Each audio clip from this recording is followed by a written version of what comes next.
So yeah, I don't know, probably 20 years ago, somebody let me in the door just like I let you guys in. Did a little interview. I've been here ever since.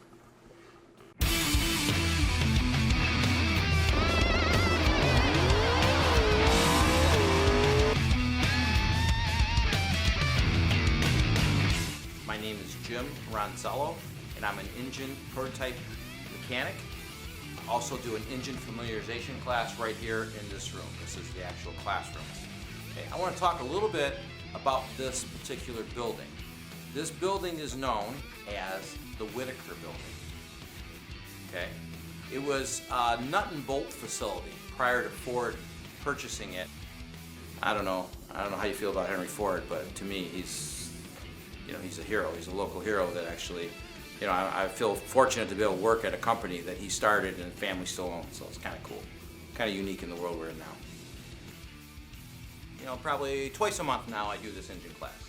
So if you look around, there's a lot of different engines in here. And basically there's a lot of parts that I took out of the trash. And I keep those parts here because it's a lot easier to answer questions from people like yourselves to show them how the things work, rather than to sit here and talk and put everybody to sleep. Okay, so we need safety glasses to go further back. Once we get in the back here.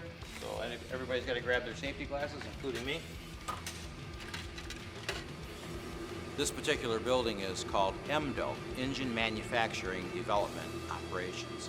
So really what it is, initially was a facility that aids manufacturing of our engines. Ford builds their own engines. We have engine plants all over the world. We're going to head back to the area where I work in now, which was here as well before. Right now, we have a lot of machine equipment in this particular room, but this was the exact room I hired in and worked at for probably 10 years, okay, prior to the move.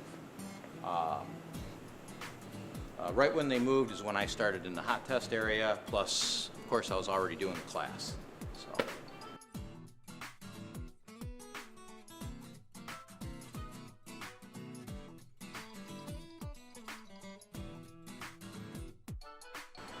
Okay, so kind of like my room, kind of, or the area I work in, kind of splits the building. You've seen what was up front, all the small machines and equipment, but in the back there, the far end, is large equipment, big, huge machines that can machine all different parts of primarily engine blocks and engine cylinder heads and different main parts of the engine. Basically, we have these different panels, and we'll take our new engines and we'll hook them up to the panels and actually start them up. I think it's all powered up, got gas going, everything's good to go. I should be able to just hit the start button and the engine should start, right? So let's see.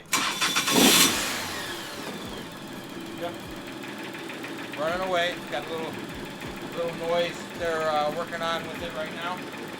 So it looks like somebody named this engine. Little Larry. Imagine that. It's kind of messy, but hey, what I've noticed is clean shops, not much gets done. So a messy shop, people are working it, right? So no big deal.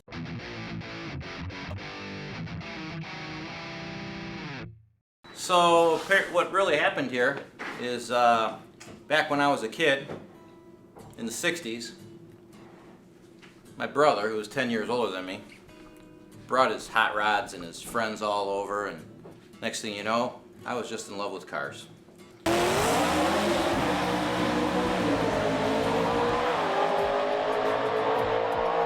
So, one thing led to another, started racing them.